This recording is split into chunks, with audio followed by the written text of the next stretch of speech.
Plusieurs sujets ce matin. Évidemment, ce qui m'a frappé, c'est comment François Legault s'est fait servir une leçon de civisme par la sœur de Sylvie Roy. Moi, depuis déjà plus d'une semaine, j'étais un peu embêté de voir que le parti et l'homme, François Legault, qui avait mis à la porte Sylvie Roy sans ménagement et qui avait utilisé des mots très durs à son endroit, pouvait maintenant, pour des raisons purement électoralistes dans Arthabasca, se mettre à faire un hommage à sa députée mise à la porte et ensuite que son candidat puisse se servir d'elle à des fins politiques.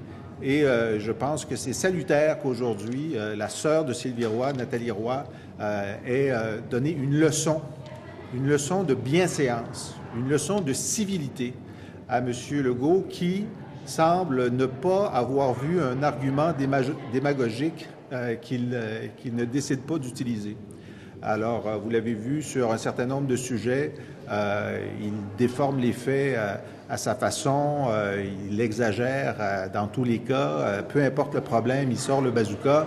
Et là, je pense qu'aujourd'hui, il s'est fait donner une leçon pour dire que trop, c'est trop et qu'on ne peut pas tout utiliser à des fins purement politiques et que la décence a ses limites également en politique. Et c'est très bien. C'est très bien parce que ce genre de propos, ce genre d'utilisation démagogique des faits, ça doit être sanctionné dans le débat public et ça doit l'être, et ça l'a été très bien par Mme Nathalie Roy ce matin. Et je la salue d'avoir eu le courage de se lever comme ça et de dénoncer une utilisation abusive de la mémoire de Sylvie Roy. Si on sait une chose sur Sylvie Roy, là, on ne sait pas pour qui elle voterait aujourd'hui dans Arthabasca, mais on sait avec certitude qu'elle ne voterait pas pour la CAQ. Ça, c'est une absolue certitude. Avec les propos qu'elle a tenus contre François Legault, c'est sûr. Deuxièmement, c'est sûr qu'elle ne voterait pas pour les libéraux. Elle a passé sa carrière à dénoncer les libéraux, elle a passé sa carrière à dénoncer la corruption libérale. Pour le reste, on ne le sait pas. Mais si on regarde ce qu'elle a dit dans sa carrière, là, Sylvie Roy d'Arthabasca aujourd'hui, ce serait jamais la CAQ, ce serait jamais les libéraux. Alors je demande aux deux formations politiques d'arrêter de faire semblant et de la laisser tranquille. Sur François Legault, deuxièmement, je l'entendais ce matin revenir sur les baisses d'impôts. Qu'avec nous, pendant 25 ans, il n'y aurait pas de baisse d'impôts. Il a dit ça. Bien, d'abord, je le remercie de prévoir qu'on sera au pouvoir pendant 25 ans. Ça, d'ailleurs, j'ai noté ça, alors je le remercie de sa lucidité. Mais écoutez, il faut que les gens sachent là, que la baisse d'impôts que propose François Legault, c'est une baisse d'impôts pour tout le monde, y compris pour lui. Monsieur Legault qui dénonce les élites, là, le millionnaire François Legault, sa maison est en vente par Sotheby's à 5 millions de dollars. Et lui recevrait une de ces baisses d'impôts. Alors nous, on dit évidemment que la classe moyenne a besoin de répit et nous allons proposer, on a commencé à en parler, de soulager les familles de toutes sortes de façons pour que le fardeau soit moins lourd pour les familles et la classe moyenne. Mais de dire comme lui, comme le millionnaire François Legault, je veux baisser les impôts pour tout le monde, pour mon ami le millionnaire Charles Sirois, pour tous les médecins qui ont eu une augmentation de salaire de 3 milliards de dollars depuis que lui, François Legault, a accepté le principe de monter les médecins à la moyenne canadienne, c'est la pire idée qui soit. Nous, on a l'intention de réinvestir dans les services publics, de s'occuper de nos enfants, de s'occuper de nos aînés, de s'occuper de nos patients et de soulager les familles. Pas soulager la famille Legault, pas soulager la famille Sirois qui n'en ont pas besoin. Je pensais que vous alliez aller avec le projet de loi 62, mais vous allez prendre en question, j'imagine? Je suis sûr que la question va venir. Donc, Mme Lajoie en premier. D'abord, justement, sur le projet de loi 62, je veux savoir ce que vous pensez du fait qu'il y a des libéraux qui trouvent que le gouvernement ne va pas assez loin. Puis j'aimerais savoir également si vous avez toujours l'intention de voter en faveur du projet de loi 62, comme vous l'avez dit en campagne à la chefferie. Alors, encore là, contrairement à François Legault, nous, on veut faire de réels pas tangibles en avant. S'il y a des pas tangibles en avant qu'on réussit à faire, bien, on votera pour. S'il n'y a pas de pas tangible qu'on fait vers l'avant, on votera contre. Parce que ce qui nous a été vendu par M. Couillard, c'est un projet de loi qui allait interdire, entre autres choses, le visage couvert pour la prestation de service et la réception de service. Et là, dans les petits caractères, enfin, dans un autre article, on nous dit « sauf toutes les exceptions ». Ben non, pas « sauf toutes les exceptions ». Il nous dit « on pourrait invoquer des raisons religieuses pour se couvrir le visage ». Ah ben non. Ah ben si c'est ça, c'est non, parce que c'est pas ce qu'on nous a promis. Mais moi, ce que je préfère dans notre approche par rapport à celle de la CAQ, qui dit on va essayer de l'amender, puis même si on l'amende, on vote contre. C'est sûr qu'ils sont juste contre. Ils n'ont que le bazooka comme instrument politique. Ben, nous, non. Nous, on est prêts à dire, et on voit que, selon un excellent article que j'ai lu ce matin, il y a des progrès. À l'intérieur du caucus libéral, il y a des gens qui disent, écoutez, les amendements tels que ceux qu'apporte le Parti québécois, faudrait les regarder sérieusement, y compris Bouchard-Taylor, y compris des questions sur l'absence de ces exceptions-là. Alors nous, quand on a, avec Agnès, proposé les 8 amendements, on a dit, écoutez, on ne met pas le programme du PQ là-dedans. On essaie de viser le consensus le plus général et le député libéral connecté avec la population. Et on se rend compte qu'il y en a des députés libéraux connectés avec la population qui voudraient aller dans ce sens-là. Alors, laissons-les essayer de faire leur travail. Et si le résultat nous satisfait, on va dire, ça ne suffit pas, mais c'est un pas en avant. C'est ça, être responsable. Donc, si je comprends bien, dans la mouture actuelle, vous allez voter contre le projet de loi 62. Ah bon, on l'a dit, le projet de loi tel quel, c'est du faux-semblant, c'est de la poudre aux yeux. En fait, s'il n'y avait aucun amendement, ce serait pire que la situation actuelle, parce que le projet de loi tel que rédigé, il inscrit dans la loi le principe de l'accommodement religieux pour se cacher le visage. Monsieur Robillard. Une question peut-être sur les déclarations de M. Barrette qui a fait ce matin dans une radio.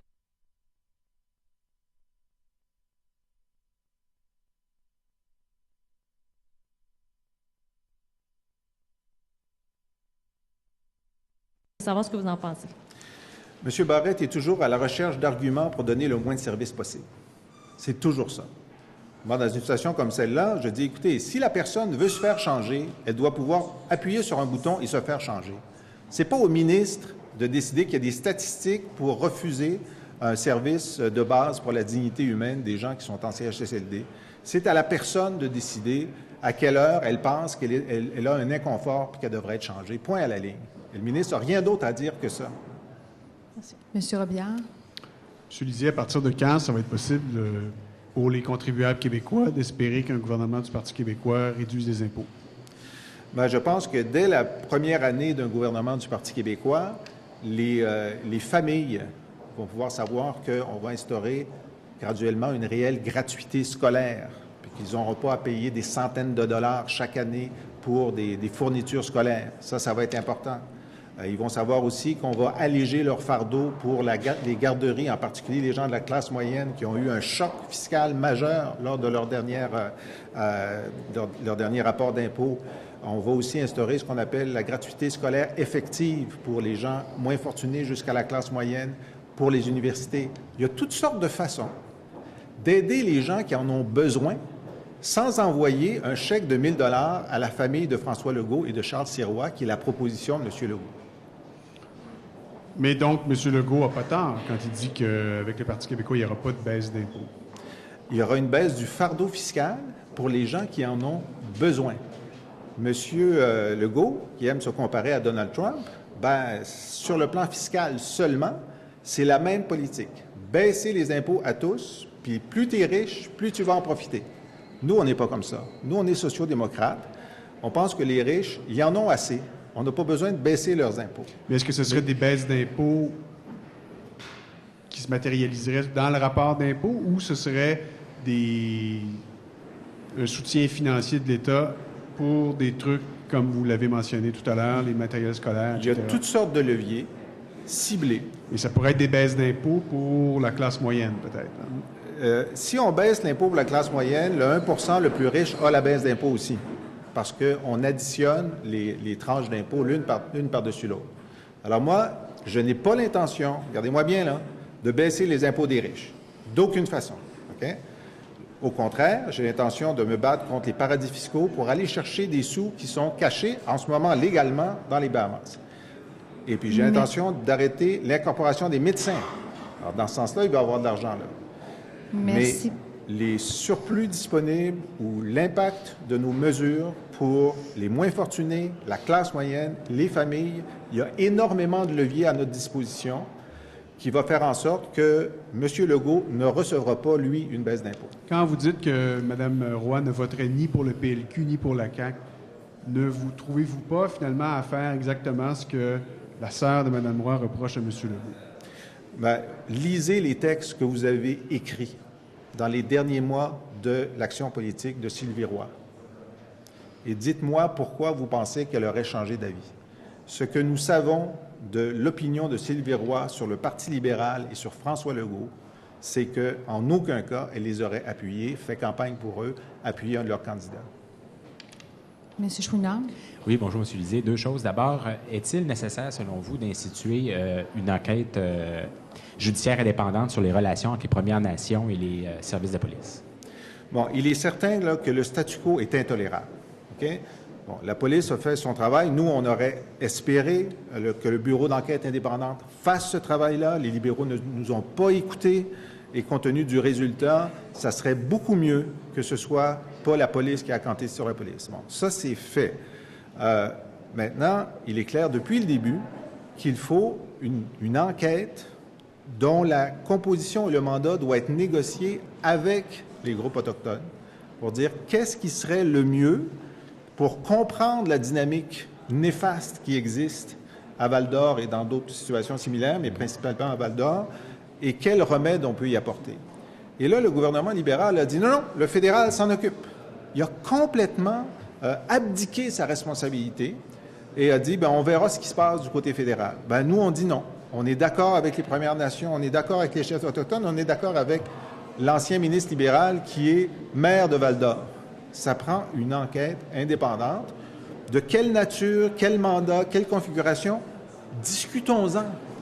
OK. Mais vous trouvez que sur ce point-là, il n'y a pas eu... Le gouvernement dit ferme la porte.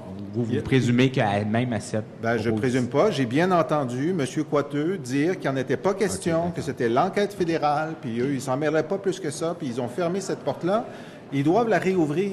Ça ne suffit pas. Ce n'est pas acceptable ni pour les Autochtones, ni pour la population québécoise. Maintenant, il y a quelques minutes, François Legault disait que vous avez relégué au second plan l'enjeu identitaire pour, je le cite, faire des mamours avec Québec solidaire là, et Françoise David.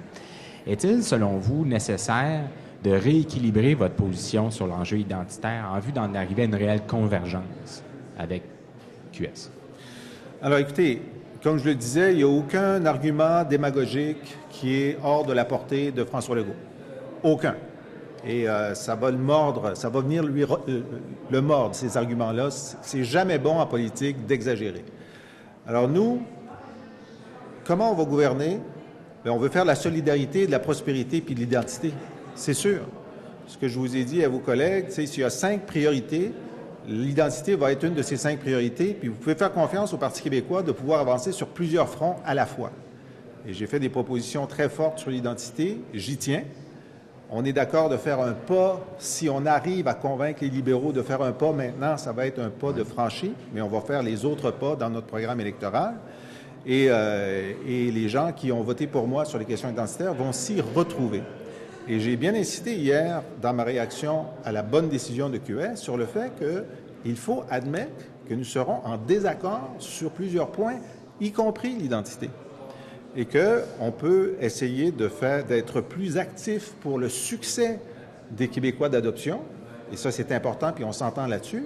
Mais c'est sûr qu'on ne renoncera pas à notre volonté très ferme au Parti québécois de faire avancer le Québec de façon tangible sur le chemin de la laïcité. Je comprends que le Parti québécois ne renoncerait pas. Là, vous dites, ben, en tout cas, il va y avoir un rééquilibrage, mais quoi qu'il en soit, est-ce qu'on doit comprendre que s'il devait y avoir une alliance avec Québec solidaire, bien forcément, il va falloir que cette alliance-là, comme vous dites, porte sur les enjeux communs sur lesquels on s'entend, ce qui, de facto, viendra placer les autres enjeux loin dans la liste des priorités d'un éventuel gouvernement?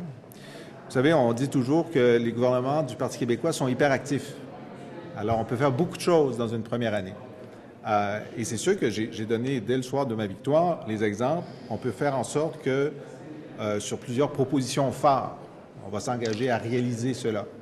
Par exemple, changer le mode de scrutin, le salaire minimum à 15 le fait qu'on ne veut pas de baisse d'impôts, mais un réinvestissement dans les services publics et un allègement du fardeau des familles. C'est des choses sur lesquelles on est d'accord.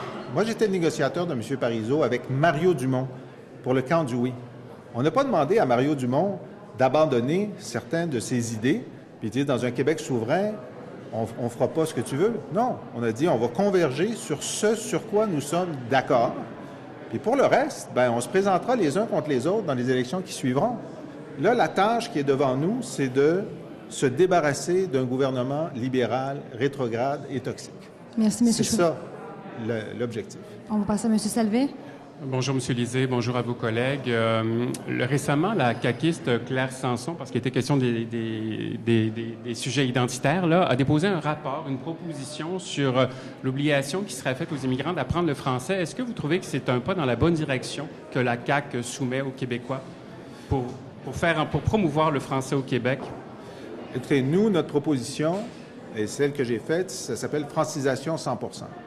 C'est de faire en sorte que tous les travailleurs qualifiés qu'on sélectionne pour venir au Québec doivent avoir une connaissance intermédiaire ou avancée du français avant de venir, et que pour ce qui est des réfugiés, on fasse en sorte de les prendre en charge pendant quelques mois pour leur apprendre le français. Ça, c'est notre proposition. Maintenant, si la CAQ avait été sérieuse dans sa défense du français, elle aurait voté avec nous la loi 14 sur la francisation des entreprises de 25 à 50 employés. On a essayé de négocier avec eux pendant des mois. Diane de Courcy s'est échinée avec Nathalie Roy d'essayer de trouver des façons que ça soit plus simple, etc. François Legault est contre d'imposer dans quelque calendrier que ce soit. Et d'ailleurs, ils sont sortis avec une proposition incitative. C'est exactement ce que le Parti libéral disait au moment de la loi 101 sur les entreprises de plus de 100. Il disait non, il faut être incitatif. Alors, moi, il ne m'impressionne pas les caquistes là-dessus. Sur la SIC, 2 rapports internes, l'un du ministère des Finances, l'autre de la SIC comme tel, indiquent qu'ils avaient des positions défavorables à la vente des immeubles gouvernementaux. Là-dessus, Mme Maltais, sous forme de question, s'est demandé s'il n'y avait pas une organisation criminelle qui manipulait les ministres du gouvernement, des gouvernements libéraux. Est-ce que vous parliez d'exagération tout à l'heure? Est-ce qu'on est en présence d'une exagération?